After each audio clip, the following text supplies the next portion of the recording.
Hi, I'm James Dunn. Welcome to the Inside Network.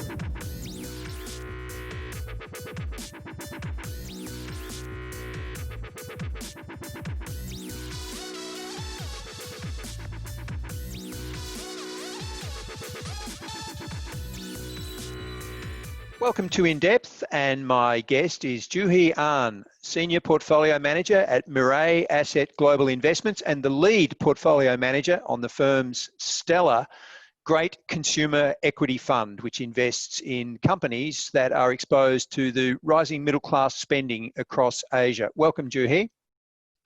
Hi, James. Morning. Joohee, give us a short synopsis of your portfolio, your investment team, and your own background. Okay. I have started this finance job as a sales side analyst 16 years ago, and then I became PM in 2008. And then now I'm managing this Asia Great Consumer Fund, which is focusing on the beneficiaries of the consumption growth in emerging Asia. So we are investing in about 30 names, which is more concentrated portfolio.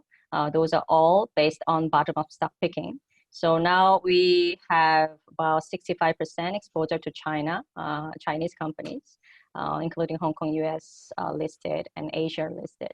And also about 24% in India market. And for the rest, we are investing in other the ASEAN markets or other Korean markets. And our team, we have about 7 sector analysts in Hong Kong office, but also we have local PMs and local analysts in Seoul in South Korea, Mumbai, and Shanghai in Vietnam. Stock markets across the world, Joohee, have been very volatile, yet China and Taiwan and even Hong Kong have been positive. So what's driving these returns from these Asian markets? I think these markets, China, Taiwan, they are ahead of the curve of the recovery in pandemic because they showed a more effective pandemic containment. So recovery was faster than the other major countries. And also, more importantly, these economies were well prepared for digitization of society from supply perspective, also demand perspective as well. Joohee, the central idea behind your fund, the rise of the Asian middle class and its spending power, it's widely known, but not that well understood. Can you provide some detail on the market opportunity in front of you? Yeah, that's a very interesting question because so many investors, especially in developed markets, they think that they know about this consumption story in Asia very well.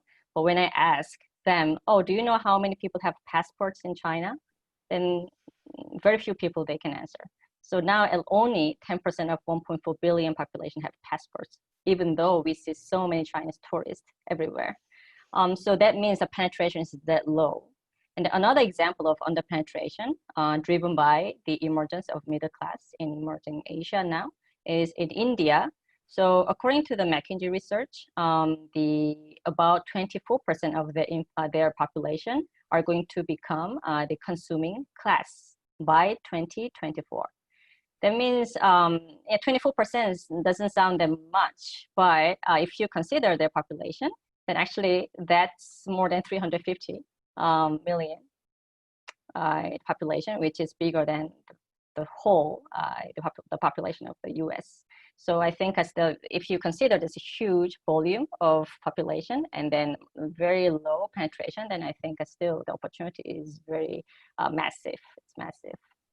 And everyone thinks that they will be consuming global leader brands, but they'll be consuming Asian brands as well, won't they? There'll be massive amounts of internal trade within Asia.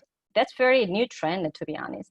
Well, of course, if you look at smartphones and other IT sectors, and already the local companies, they gained a lot of market shares and became the leaders, for example, in the smartphone industry. But if you look at the other real consumer brands, then it's been only a few years since we saw real emergence of the local brands as leaders, even against the global brands. So especially in China, the younger generation, they are much more proud of being Chinese and using Chinese brand, because when they're growing up, they heard a lot of news media saying that China is one of G2 economies in the world, and also when they travel outside, they get treated very well by maybe Chinese-speaking store managers. So they are very proud of Chinese products. And plus, I think recently, for the last few years, the conflicts between the US and China, it kind of sparked the nationalism of the young people, especially online society. That's why I think in sportswear brands, or even in other even baby products, now we are seeing that real emergence of local brands in China. Joohee, what about the effect of the COVID-19 on consumption trends in the region? Do you see any really long-lasting impacts from the pandemic? I think that consumers, especially younger generations, they became health conscious. So their spending on healthcare related products or services is increasing, and it's going to increase going forward as well.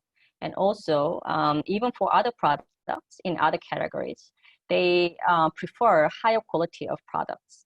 So their tolerance with a lower quality, although that's cheaper, it's much less than before. So I think going forward, the market value growth is more driven by the higher ASP of higher quality products rather than just in volume growth. And also another one is even in rural area or even older generation people, they became more comfortable with using the online platforms. So they had no options before during COVID-19 lockdown situation. So that's why even the grocery shopping or healthcare, which were least penetrated for online, so now they are gaining more new users. You mentioned before the political disputes at a national level, and that US-China rhetoric does seem to escalate on a weekly basis. Are there any clear winners and clear losers in Asia from this? If so, which countries and companies stand to benefit, if at all? So because of this conflict, the Chinese government, they have to push the growth of domestic demand-related sectors with more efficient and more effective measures or policies. That's why the companies who are benefiting from domestic demand growth are going to benefit. So for example, we saw early this year, they relaxed some regulations on the online healthcare sector. And also they are giving a lot of subsidies for the new economies. And also as a result, then we see that the better than expected number of new job creation from new economy sectors as well. So I think this support from the government for the domestic demand sector is going to continue. So I think that sector is going to be beneficiary from this conflict. In terms of the country, I think that Vietnam could be the beneficiary because of this diversification strategy from global companies in terms of the supply chain.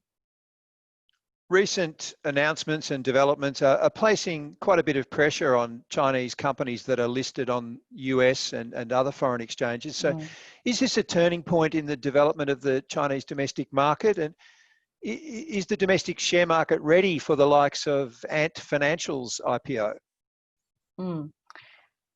As an investor in Asia, we welcome this new move. Of course, we expect some share price volatility driven by these kind of issues going forward. But I hear more and more from local Chinese companies that they actually consider moving back to Hong Kong or their own country for their listing. So as an investor, it's much easier to invest in or manage if I'm holding it.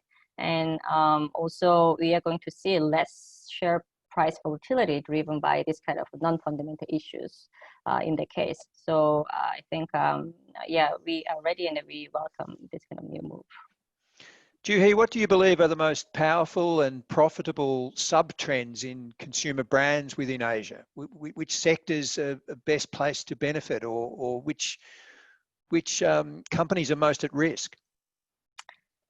Most powerful sub-trend already started before COVID-19. So which was people started to value their spending on experience more than their spending on products.